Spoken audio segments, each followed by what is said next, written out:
bienvenue à tout le monde. Les retardateurs nous rejoindront. Bienvenue à nos sœurs et frères qui nous suivent sur Internet. Et nous sommes là pour rencontrer le Seigneur et passer un bon moment avec lui. Et nous allons commencer par la lecture d'un psaume. S'il te plaît, Samuel.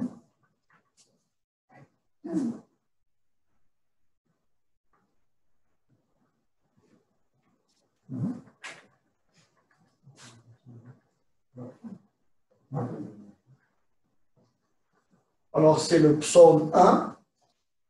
Heureux l'homme qui ne marche pas selon le conseil des méchants, qui ne s'arrête pas sur la voie des pécheurs et qui ne s'assied pas en compagnie des moqueurs, mais qui trouve son plaisir dans la loi de l'Éternel et qui la médite jour et nuit. Il est comme un arbre planté près d'un courant d'eau qui donne son fruit en sa saison et dont le feuillage ne se flétrit point. Tout ce qu'il fait lui réussit. Il n'en est pas ainsi des méchants. Ils sont comme la paille et que le vent dissipe. C'est pourquoi les méchants ne résistent pas au jour du jugement, ni les pécheurs dans l'assemblée des justes. Car l'Éternel connaît la voie des justes et la voie des pécheurs mène à la ruine.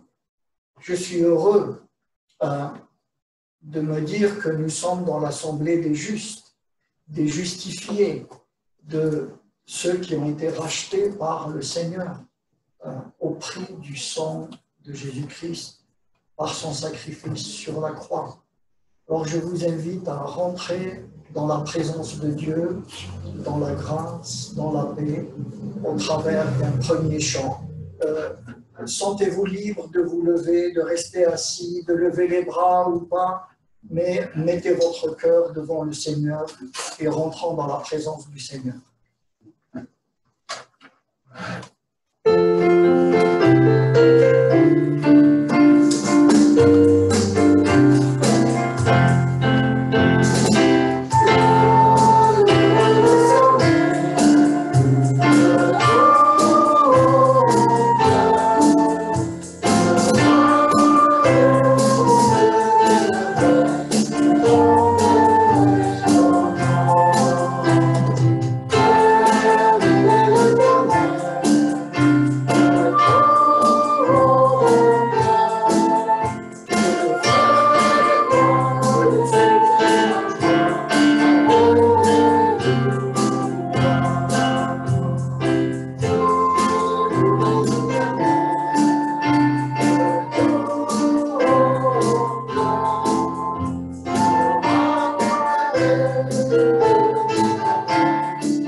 Le Seigneur, l'Éternel des armées, de tout notre cœur, pour exprimer la joie de notre salut et sa présence au milieu de nous.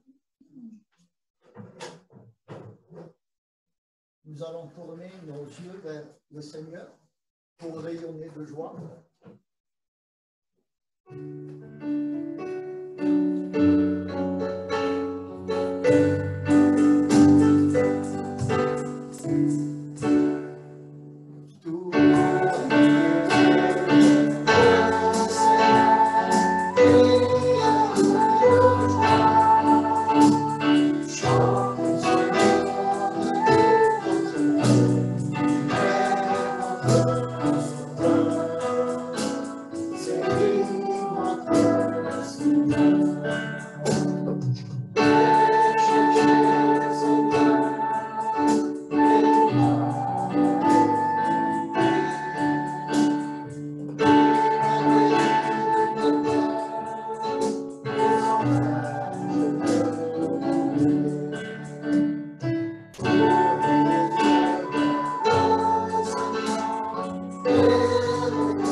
t'honorons ce matin et nous t'accueillons dans ta maison, alors que c'est toi qui nous accueilles et tu nous honores par ta présence.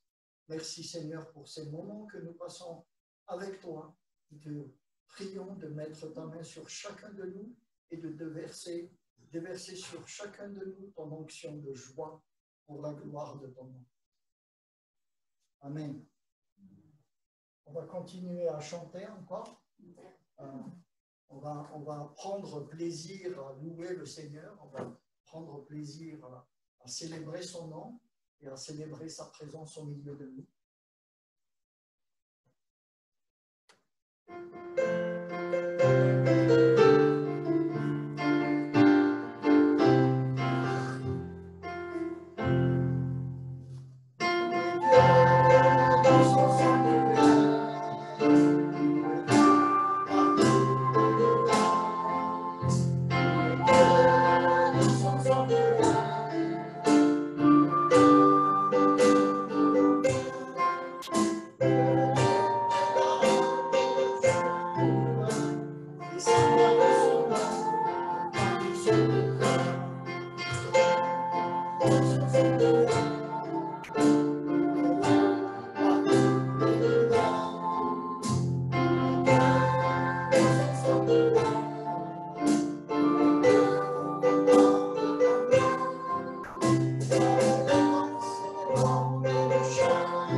Quand nous nous présentons devant le Seigneur, notre plus grand souhait, c'est d'être sanctifié, c'est d'être purifié.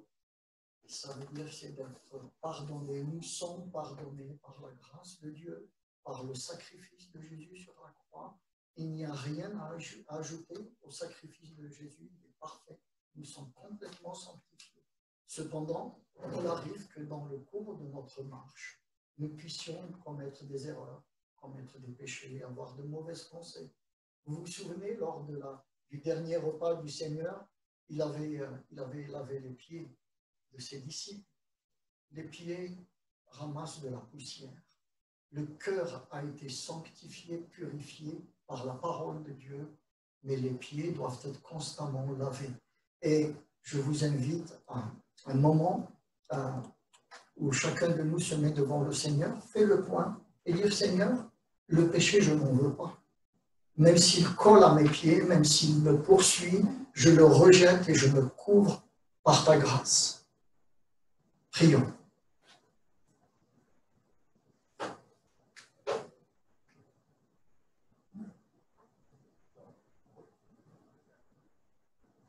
Tu connais les choses, Seigneur, tu connais la situation de chacun de nous.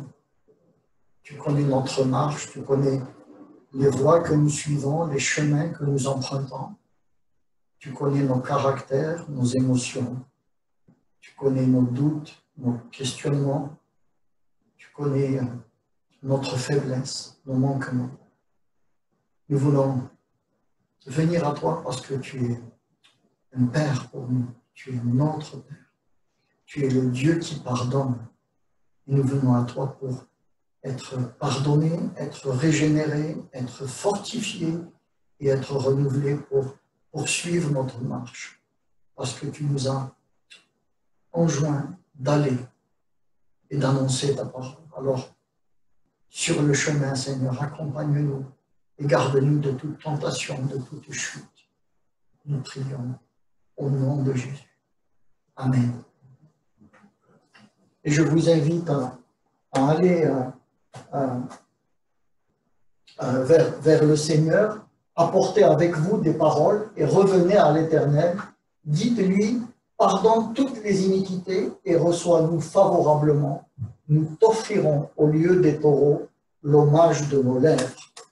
Alors, nous allons encore chanter, nous allons nous présenter devant le Seigneur tel que nous sommes. On ne va pas jouer au saint, au merveilleux, au magnifique. Nous allons être nous-mêmes et nous allons nous présenter devant le Seigneur tel que nous sommes.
c'est un privilège énorme que d'être au Seigneur.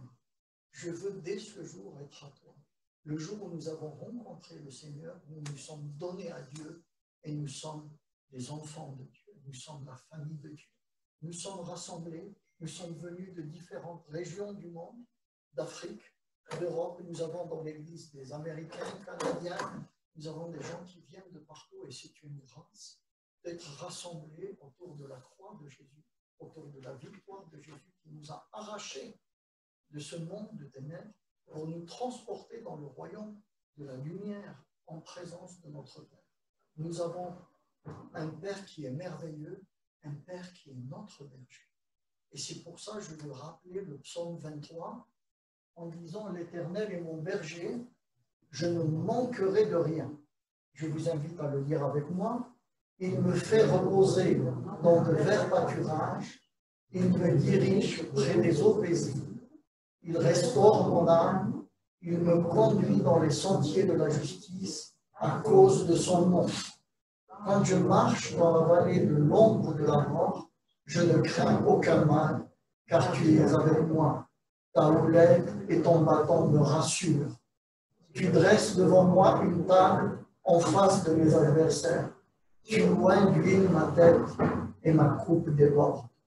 Oui, le bonheur et la grâce m'accompagneront tous les jours de ma vie, et j'habiterai dans la maison de l'Éternel jusqu'à la fin de mes jours. Amen. Nous allons continuer à nous réjouir de la présence de Dieu, nous réjouir d'être des enfants de Dieu, et l'Éternel est le berger de qui? Des brebis et des biches. Alors nous allons bondir de joie. Allez, s'il vous plaît.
C'est Dieu qui vous conduit. Quelle grâce, quelle merveille, quelle douceur de Dieu. C'est magnifique. Et nous allons lire un texte qui confirme ce que nous croyons, qui affirme ce que nous croyons, qui déclare ce que nous croyons. Alors la confession de foi de l'oratoire, c'est la confession de foi des églises réformées. Et je vous invite, pour que ça ne soit pas une routine, que ça ne soit pas rébarbatif à chaque fois de dire toujours les mêmes paroles, je vous invite à lire ce texte, à le partager et à le confirmer dans votre cœur. Je crois en Dieu le Père Tout-Puissant, Créateur des cieux et de la terre.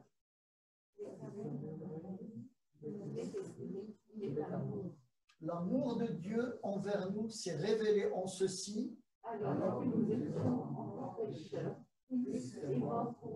je crois en Jésus-Christ, notre Seigneur. Il est venu chercher et sauver ce qui était perdu.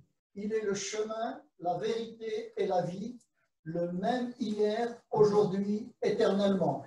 À ceci, nous reconnaîtrons que nous sommes ses disciples. Nous avons de l'amour les uns pour les autres. Je crois au Saint-Esprit qui rend témoignage à notre esprit que nous sommes enfants de Dieu.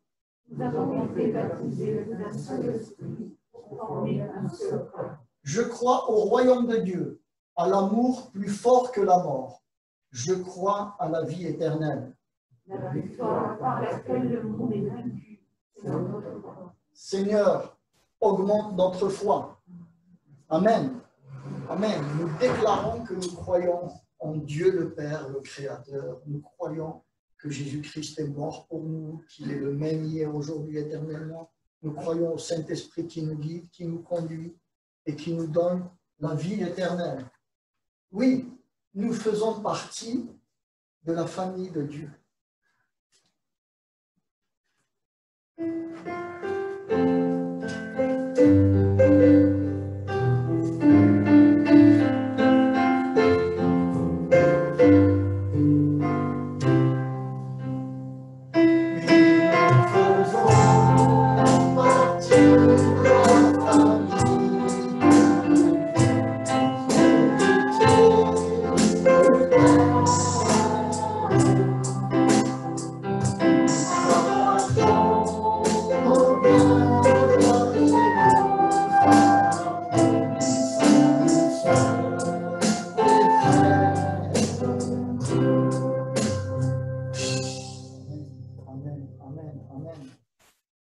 Je vous ai mis ce texte concernant les offrandes, parce que l'offrande est suivie d'une promesse. Ce n'est pas un geste sec, un geste mécanique, c'est un geste de joie. 2 Corinthiens 9, sachez-le, celui qui sème peu, moissonnera peu. Et celui qui sème abondamment, moissonnera abondamment. Et pour ne pas se sentir sous la pression d'être obligé de, etc., Paul nous dit que chacun donne comme il l'a résolu en son cœur, sans tristesse ni contrainte, car Dieu aime celui qui donne avec joie. Vous pouvez le faire, les paniers sont là, on n'a pas le droit de les faire circuler, vous savez, à cause des restrictions sanitaires que nous vivons. Ceux qui veulent faire des virements, les moyens de paiement électroniques sont également disponibles. Je vous invite à le faire devant le Seigneur en toute libéralité et en toute joie. Il y a plus de joie à donner qu'à recevoir. Et Dieu peut combler de toutes sortes de grâces afin que, possédant toujours en toutes choses de quoi satisfaire à vos besoins, vous ayez encore en abondance pour toute bonne œuvre. Selon qu'il est écrit, il a fait des largesses, il a donné aux indigents, sa justice subsiste à jamais. Celui qui fournit de la semence au semeur et du pain pour sa nourriture, vous fournira et vous multipliera la semence, et il augmentera les fruits de votre justice. Vous serez de la sorte enrichis à tous égards, pour toute espèce de libéralité, qui, par notre moyen, feront offrir à Dieu des actions de grâce. Car le secours de cette assistance non seulement pourvoit aux besoins des saints, mais il est encore une source abondante de nombreuses actions de grâce envers Dieu. En considération de ce secours dont ils font l'expérience, ils glorifient Dieu de votre obéissance dans la profession de l'évangile de Christ et de la libéralité de vos dons envers eux et envers tous. Ils prient pour vous parce qu'ils vous aiment à cause de la grâce éminente que Dieu vous a faite. Grâce soit rendue à Dieu pour son don ineffable.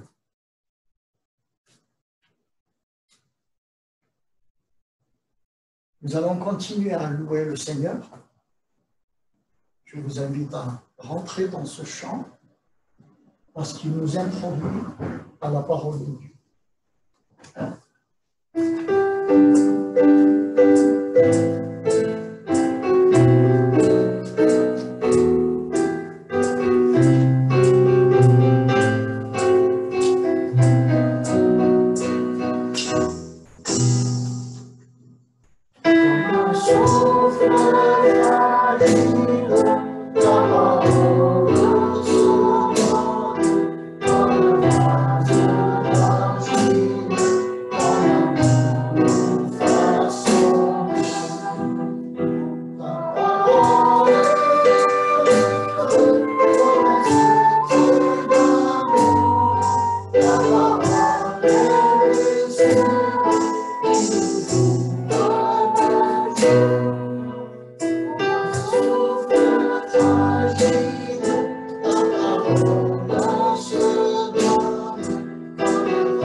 J'ai un peu semé les éléments de la prédication dans ces chants qui tournent autour d'un certain nombre d'éléments, 5 éléments, que je vais essayer de partager avec vous. J'aimerais commencer par vous dire ma joie de me retrouver au milieu de vous. Comme vous savez, nous avons été privés pendant plusieurs semaines de cette communion directe physique.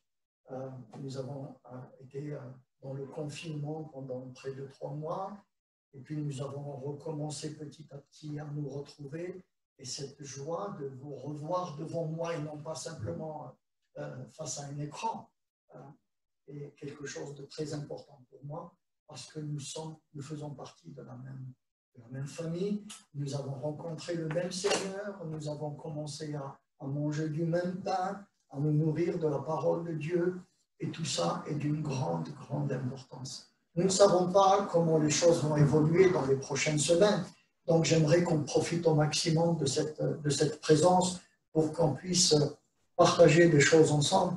Et j'aimerais vous lire un texte dans Acte 2, c'est-à-dire juste après l'effusion du Saint-Esprit. On se rappelle qu'à la Pâque, Jésus est mort.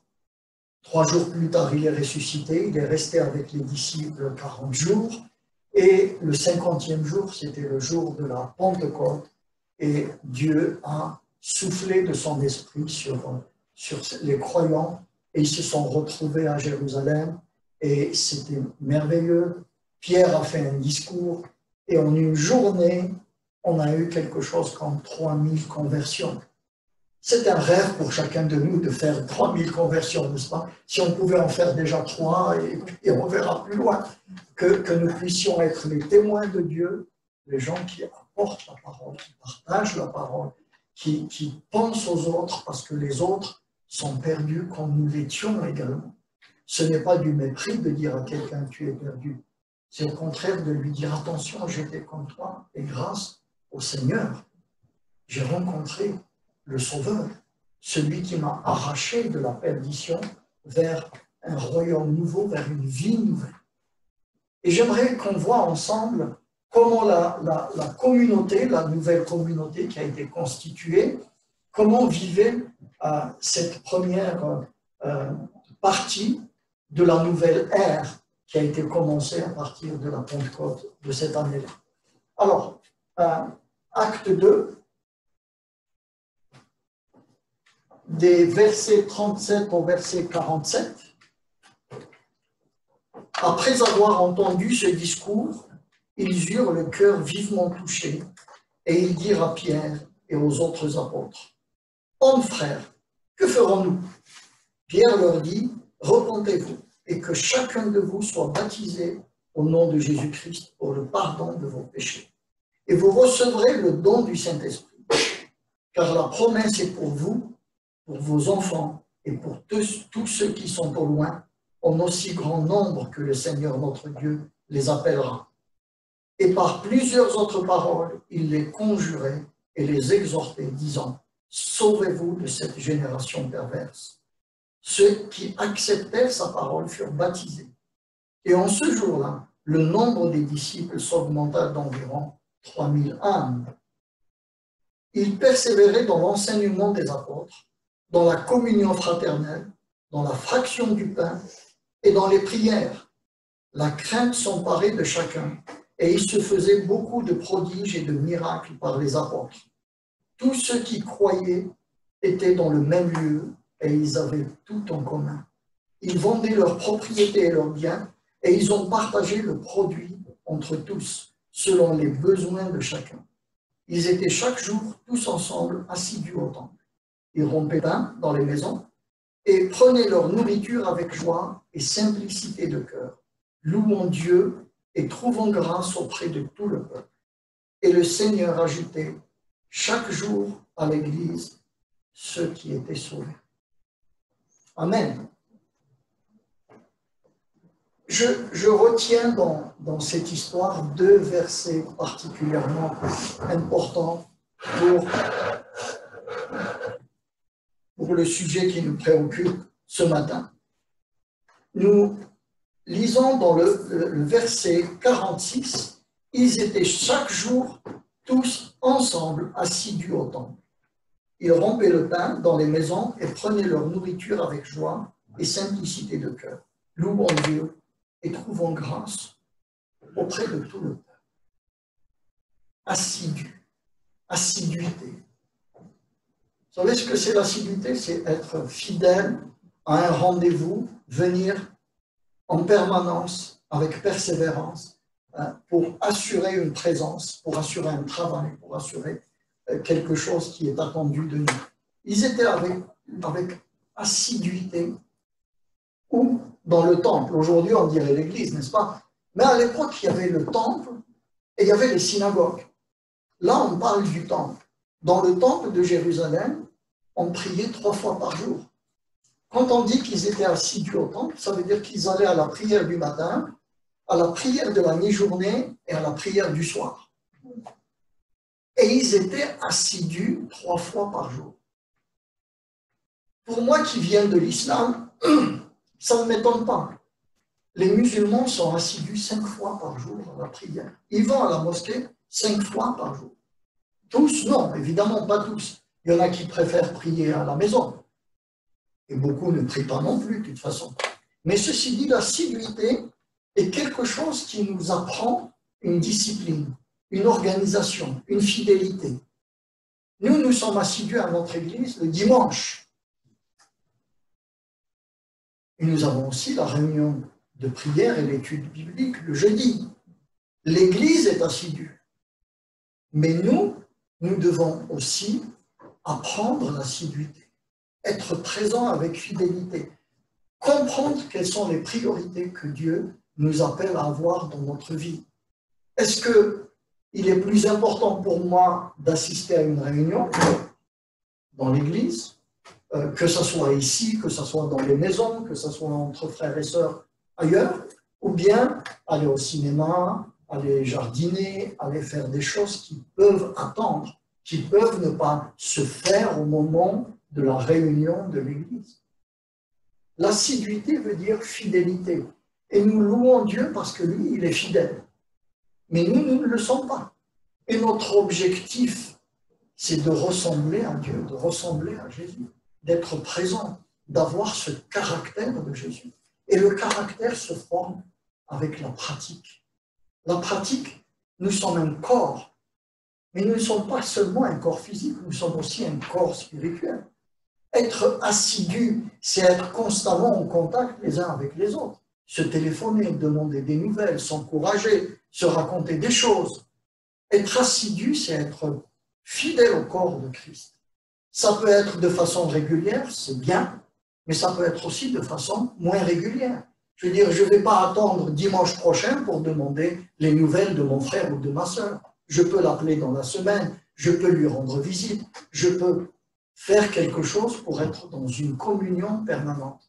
Aujourd'hui, évidemment, nous avons les moyens électroniques en dehors du téléphone, nous avons Internet, nous avons le groupe WhatsApp où nous échangeons des informations constamment. Mais l'importance de l'Église n'est pas diminuée pour autant. Il est important que nous nous retrouvions, que nous sentions nos odeurs, que nous voyions à quoi nous ressemblons en dehors de l'écran de notre téléphone, de notre ordinateur.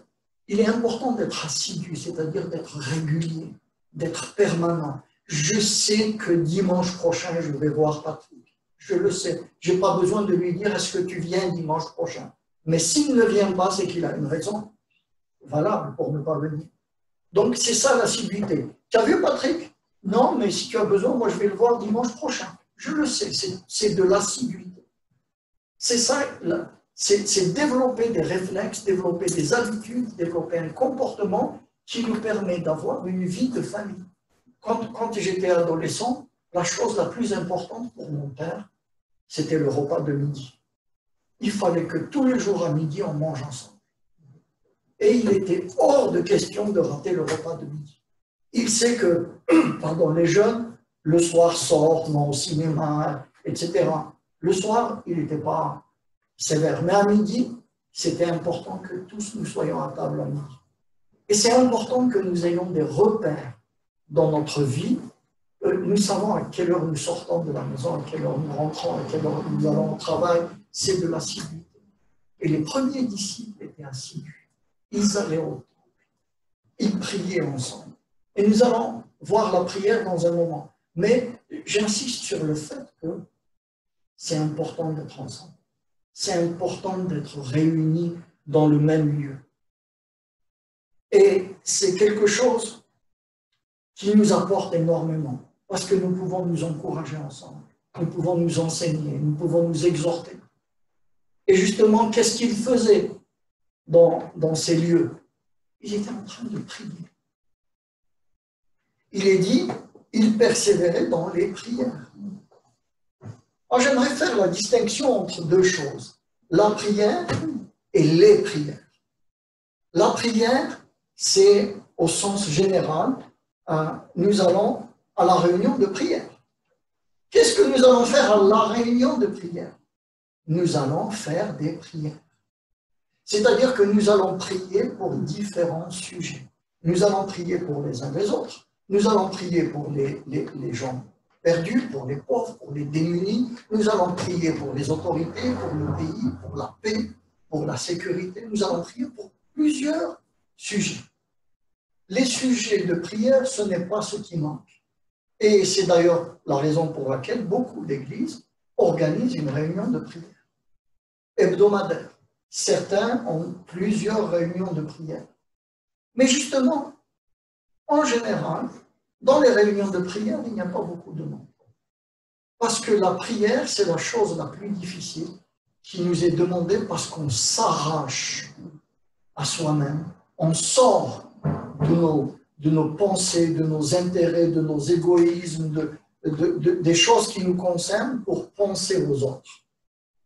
La prière nous amène aussi à nous interroger à l'intérieur de nous-mêmes quelles sont les priorités que nous devons donner dans notre vie. Est-ce que ma priorité, c'est le Seigneur ou est-ce que c'est moi? Est-ce que ma priorité, c'est les choses célestes ou ce sont les choses terrestres? La réunion de prière, c'est quelque chose qui nous soude parce que nous sommes une seule âme, un même esprit. Nous prions le même Dieu. Nous devenons un, nous sommes un. C'est important de savoir que ces gens-là n'allaient pas aux réunions du temple pour s'amuser. Ils allaient pour prier. Ils allaient pour intercéder. Ils venaient de vivre une expérience extraordinaire. J'ai rencontré le Seigneur. Égoïste, tu vas le laisser pour toi, tu vas le cacher. Ou est-ce que tu vas dire, c'est tellement merveilleux que j'aimerais le partager, j'aimerais le dire. J'aimerais que d'autres rencontrent le même Seigneur. J'aimerais qu'ils soient sauvés. L'objectif que nous avons quand nous annonçons la parole, c'est que les âmes soient sauvées. Et on a vu que le timide Pierre, le cachotier, le traître, etc., s'est vite ressaisi quand il a reçu le Saint-Esprit et il a explosé sa foi, il l'a déclaré devant tout le monde, il a fait face à la foule, alors que quelques jours plus tôt, il avait peur, il se cachait et il a dit, nous ne pouvons pas ne pas parler des choses que nous avons vues et entendues. Nous ne pouvons pas nous taire, nous devons annoncer l'Évangile. Et Paul, quelque temps plus tard, il dit, malheur à moi si je n'annonce pas l'Évangile. Ce serait égoïste d'être sauvé tout seul. Ce serait égoïste d'avoir le Seigneur à moi tout seul. Je le garde dans ma poche et puis ça y est. Il est là, comme le dit la parole. Hein. La promesse est pour vous, pour vos enfants et pour tous ceux qui sont au loin, en aussi grand nombre que le Seigneur notre Dieu les appellera. Mais ils ne se réunissaient pas seulement dans le temple et les synagogues, c'est-à-dire dans les églises, en ce qui nous concerne. On voit bien que, au verset 46, ils rompaient le pain dans les maisons. Ça veut dire qu'il y avait une extension à ces rencontres d'église. Ils se rencontraient dans des maisons. Ils rompaient le pain, c'est-à-dire qu'ils mangeaient ensemble. Je sais que souvent, certains théologiens disent qu'ils rompaient le pain, ça veut dire qu'ils prenaient la Sainte Seine. Ce n'est pas ce que dit le texte. Il ne parle pas de vin, il parle de pain. Et justement, en français, il y a un mot qui désigne bien les choses, c'est le mot copain. Tu es mon copain. Le mot copain, c'est copain, c'est-à-dire celui avec qui je partage le pain. L'amitié, la fraternité, c'est quand on mange ensemble. Et c'est souvent ce que d'autres Européens reprochent aux Français. Ils mangent tout le temps, et quand ils mangent, ils prennent 2 heures pour manger. C'est un moment de convivialité. N'est-ce pas, hein? C'est un moment de convivialité. Manger ensemble crée une intimité, crée un rapprochement entre les gens, entre les cœurs, entre les âmes, et il nous permet d'être assis autour d'une table, de la même table et de manger ensemble. C'est quelque chose d'extraordinaire de se voir entre frères et sœurs et de manger ensemble. Dimanche dernier, après le culte, nous avons été au restaurant en groupe. De temps en temps, je reçois des gens à la maison où je suis invité. Je vais rencontrer des gens, je mange ensemble. Et devinez qui est au milieu de notre rencontre? Le Seigneur. Nous parlons de Dieu, nous partageons les paroles de Dieu, la pensée de Dieu. Nous nous encourageons mutuellement, nous nous supportons mutuellement. Nous écoutons l'autre qui a une douleur, qui a une inquiétude, qui a quelque chose qui le tracasse. Et il se sent subitement moins seul parce qu'il est en compagnie de frères et de sœurs. Là où 2 ou 3 sont réunis en mon nom, vous savez ce qui se passe? Je suis au milieu d'eux. Le Seigneur est présent. Quand nous sommes réunis, le Seigneur est présent. Et j'aimerais vous encourager à vous rendre visite, à vous inviter, à sortir ensemble, à être ensemble. Je préfère être avec mon frère et ma sœur que d'être dehors à ne rien faire, que d'être seul à la maison, que de ne voir personne. Parce que l'esprit qui est en toi, c'est le même qui est en moi. Et c'est ça la communion que nous avons. Nous partageons le pain. Ça ne veut pas dire qu'il faut de grands gâteaux. Ça ne veut pas dire qu'il faut de grands repas. Une sœur anglaise qui est en train de nous suivre actuellement sur Zoom m'avait invité la semaine dernière. Elle m'a dit, tu viens les mains dans les poches. Ne ramène rien avec toi. Juste partager ce moment ensemble, on va manger simplement, discuter, être ensemble. C'est ça qui est le plus important. Ce n'est pas ce qu'on mange, c'est le fait que nous partageons quelque chose ensemble. Et j'aimerais vraiment revoir les repas que nous avions dans l'église 1 fois par mois, ces moments de communion, de partage, de joie, où nous avons enfin le temps de nous parler parce que toute la semaine, chacun est dans son coin. Et 1 fois par mois, nous sommes là toute l'après-midi, on discute, on partage, on rigole, et chacun ramène de la maison quelque chose, et nous découvrons le gâteau de X et le plat de Y. C'est quelque chose de magnifique, c'est la vie. Dieu nous apporte la vie. Et c'est quelque chose que j'aimerais voir parce que ça crée une communion en permanence. Les frères, quand ils étaient ensemble, ils étaient en communion les uns avec les autres, en communion avec le Seigneur. Et c'est là que nous recevons la bénédiction. C'est là que nous recevons nos missions. C'est là que nous recevons notre énergie, notre force spirituelle pour aller de l'avant, pour accomplir les missions que Dieu nous donne. C'est quand nous sommes ensemble. J'aimerais vraiment voir plus de monde dans nos réunions de prière parce qu'elles se passent bien, parce que ça partage la parole, ça discute, ça donne des opinions, ça nous permet d'essayer de mieux comprendre un certain nombre d'éléments et ça nous permet d'être ensemble dans la semaine.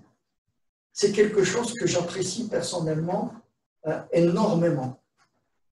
Quand ils sont ensemble, ils partagent. Le pain me rappelle quelque chose d'important dans la parole de Dieu.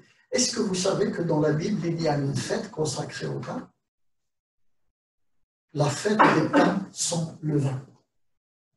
Il est dommage que nous, chrétiens, nous célébrons la Pâque et nous oublions les pains sans levain qui sont célébrés en même temps. Pain sans levain, ça veut dire pain sans hypocrisie. Pain sans triche, sans impureté, sans péché. Pain sans levain, c'est quelque chose d'important parce que nous sommes brisés. Quand le pain est brisé, nous sommes nous-mêmes brisés et nous ressortons de notre cachette, de notre lieu de confort, comme disent les psychologues, pour s'ouvrir aux autres. Et nous ne sommes plus dans la triche, dans le mensonge, dans les cachotteries, dans les paroles négatives, nous sommes dans la vérité. Nous partageons les choses telles qu'elles sont. La fête des pains sans levain est une fête extrêmement importante parce que ce jour-là, Paul dit prenons le vin, mangeons le pain sans péché, sans orgueil.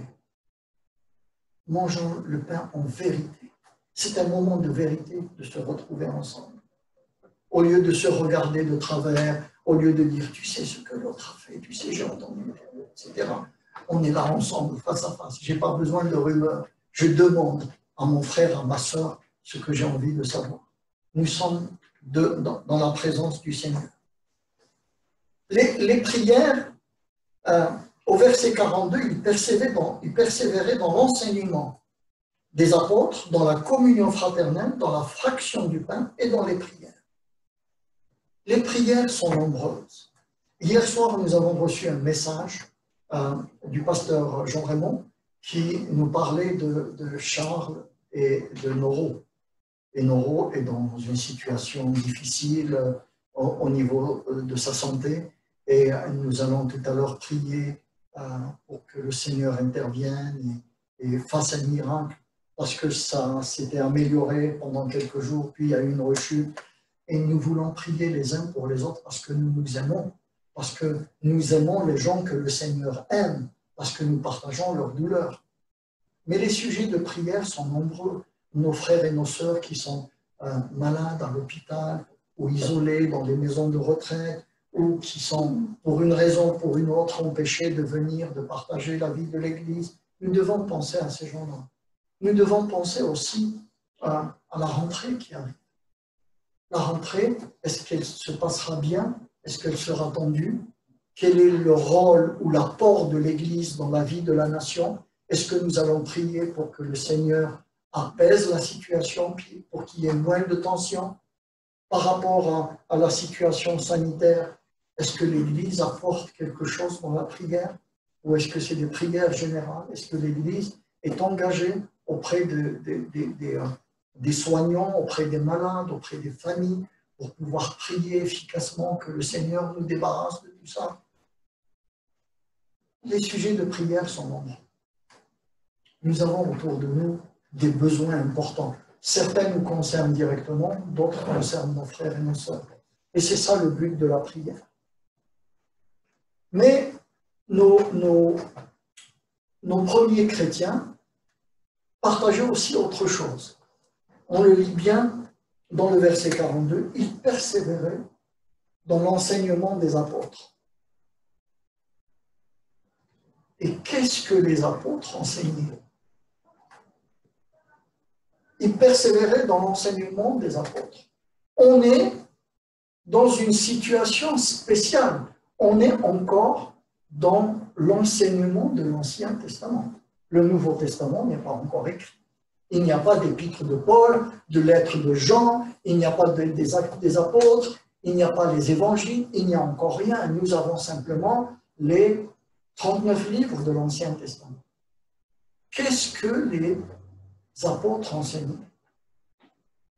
Eh bien, ils enseignaient Christ, le Messie, l'accomplissement des prophéties, l'aboutissement de ce processus qui, de siècle en siècle, a été confirmé par Dieu, où les gens, les croyants, attendaient l'arrivée du Messie.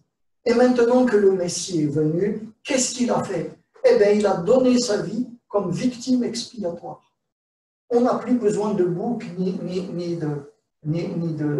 moutons, ni de brebis à sacrifier. Le sacrifice parfait a eu lieu. Et qu'est-ce que ce sacrifice implique pour nous? Est-ce que c'est juste un processus qui aboutit, ou bien est-ce que ça a quelque chose d'inhabituel? Notamment, c'est grâce à ce sacrifice que nous avons eu droit, nous, monsieur et madame tout le monde, nous avons eu droit au Saint-Esprit. C'était essentiellement réservé aux prophètes, aux prédicateurs, aux rois. Il a soufflé son Saint-Esprit et tout le monde a reçu le Saint-Esprit. Ce que les apôtres enseignaient, c'est que Christ est mort pour nous. Folie. Folie. Manque de sagesse. Stupidité pour les incroyants. Mais puissance de Dieu pour ceux qui sont sauvés. Le message de la croix, le message de l'Évangile est une folie pour le monde. Ne vous étonnez pas de ce que les gens se moquent de vous quand vous dites « je suis croyant ». La Vierge Marie, Jésus, le petit bébé, etc. Nous annonçons l'Évangile, nous n'annonçons pas le christianisme. Nous annonçons Christ, pas la pensée des hommes. Nous annonçons la parole de Dieu. Et si nous avons mal été enseignés, évidemment, nous transmettons mal. C'est pourquoi je vous exhorte à plonger votre regard de façon plus persévérante, plus assidue dans la lecture de la parole de Dieu. N'est-ce pas? La parole de Dieu qui est appelée le pain de vie. Et le pain de vie, c'est Jésus-Christ. Je vous exhorte à persévérer dans la communion fraternelle, approfondir cette communion fraternelle, la diversifier, l'enrichir, la fortifier, et nous allons vivre ensemble des moments extraordinaires. Je prie que le Seigneur nous visite dans des moments comme ça et qu'il nous apporte sa parole dans nos cœurs, dans nos esprits, afin que nous puissions l'annoncer. Parce que le dernier commandement qu'il nous a donné, c'est allez annoncer l'Évangile. Et en nous nourrissant de sa parole, en prenant l'énergie qu'il nous donne par son esprit, eh bien, nous pourrons aller et annoncer l'Évangile. Amen. Nous allons continuer à louer le Seigneur.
terminer avec ce chant avant les paroles de l'envoi.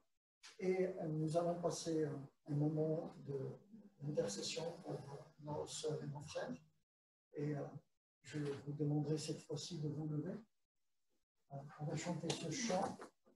Trouver dans ma vie la présence. C'est une prière.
Nous avons des annonces à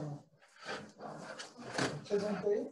Évidemment, la réunion de prière de jeudi à 18h, puis le culte du 29. Je crois que le pasteur sera de retour dimanche prochain.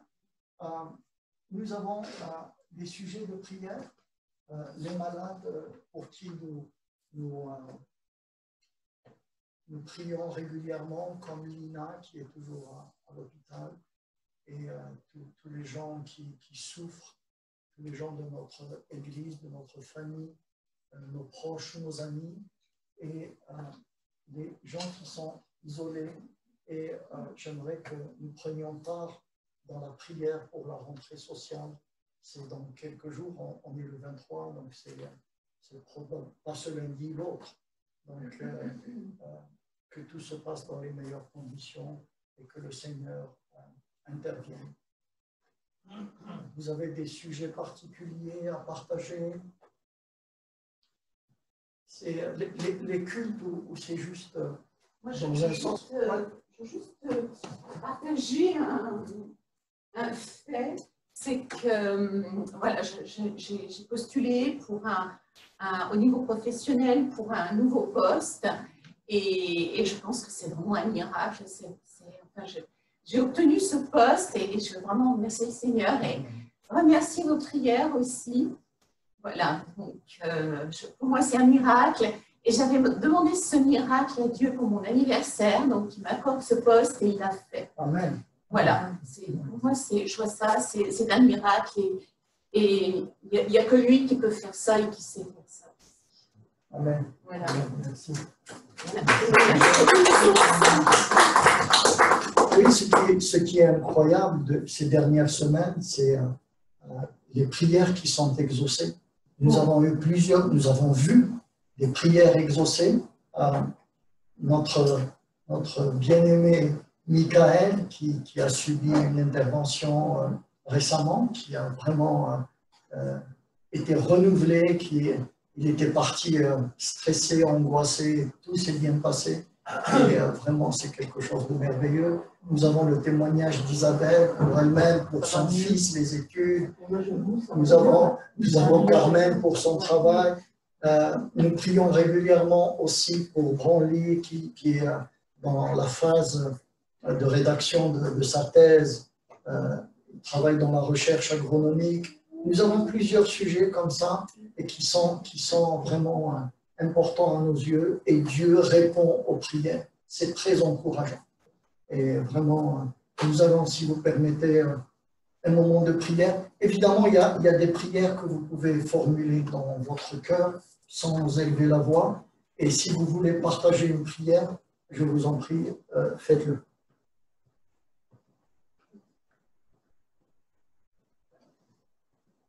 Seigneur, s'il te plaît, pour nous, la relève, Seigneur. Qui sont guéris, Seigneur. Guéris la main. Ta famille peut être guérie. On a que son place, Seigneur. Relève. Au nom de Jésus. Merci, Seigneur. Jésus, nous t'apportons, je pense à Noro, son époux aussi.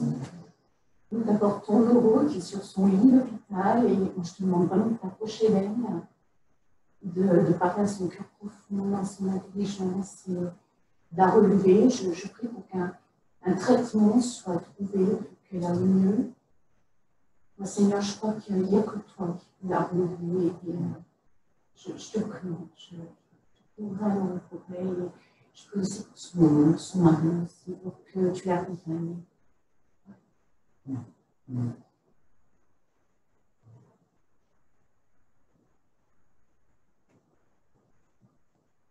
Nous prions aussi pour Maria et pour Lina, que le Seigneur les visite. Seigneur, nous te les remettons, nous te les confions, en demandant de mettre ta main sur elles et de les relever, de les fortifier et de les guérir.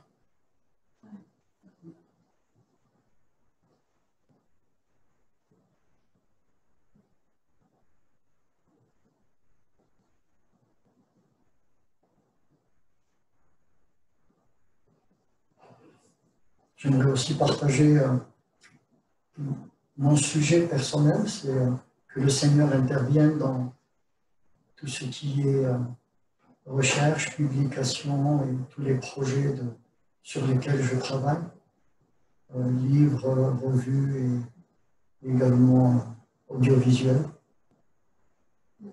Seigneur, que tu entends ces prières, la prière de chacun de nous dans nos cœurs, et celles partagées également. Nous pensons à Branly, sa famille. Seigneur, que tu touches les familles de chacun de nous, nos bien-aimés, que ce soit les parents, les frères et sœurs ou les enfants. Seigneur, que tu puisses, par ton esprit, souffler et inspirer les gens, qu'ils reçoivent ta pensée, ta parole, le sentiment de ton cœur, ton amour, ta présence, Seigneur.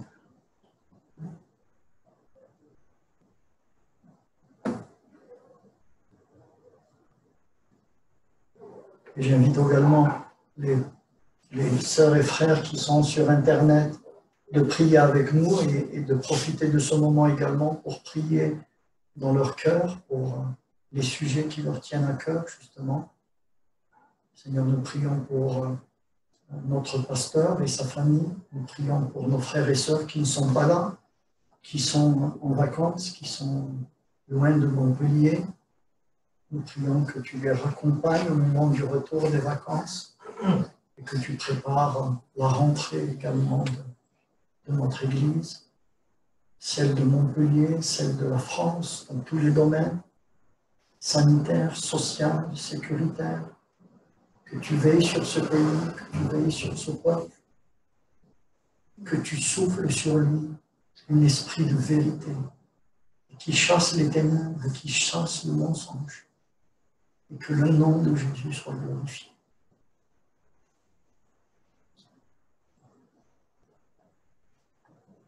Merci Seigneur. Amen. Alors le tout dernier chant sont les paroles d'envoi, notre chant préféré que nous allons chanter ensemble à la fin.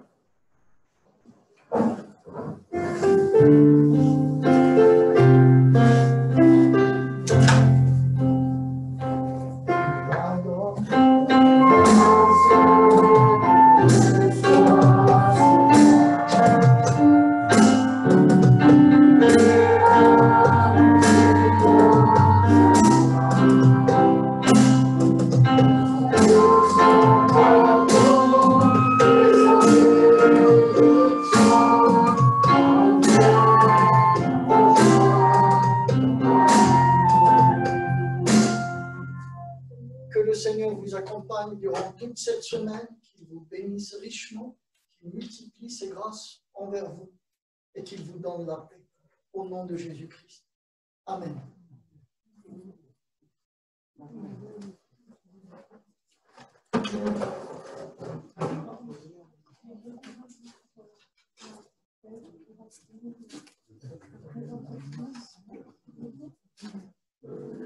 Il y a du café, il y a du thé, il y a de l'eau. Voilà. Et ceux qui veulent discuter avec les frères et sœurs sur Internet peuvent se présenter devant le... Bonjour. Bonjour à tous. Bonjour. Salut. Vous nous avez bien reçus? Oui. Les Très bien. très bien. Ah ben merci. Ben, c'est très bien, j'en suis heureux. J'en suis heureux. Merci.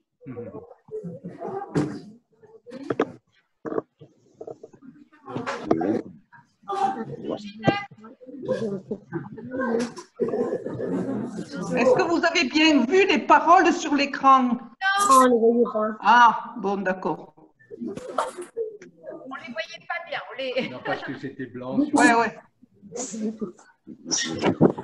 Pierre-André va bien? Oui.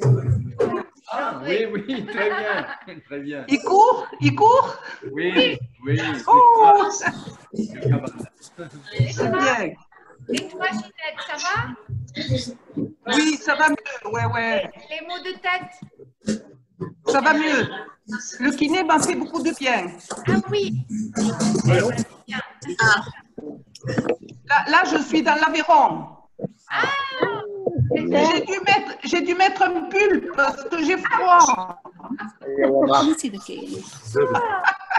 We zitten nu met elkaar te praten dan. bonjour. Bonjour à tout le monde. Bonjour à vous tous. Ah, ben on voit Ouamar. Bonjour.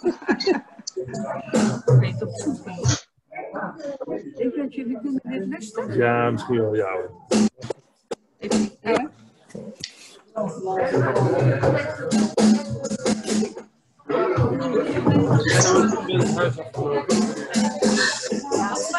à tous, bon dimanche. Au revoir, bon dimanche. Au revoir. Au revoir.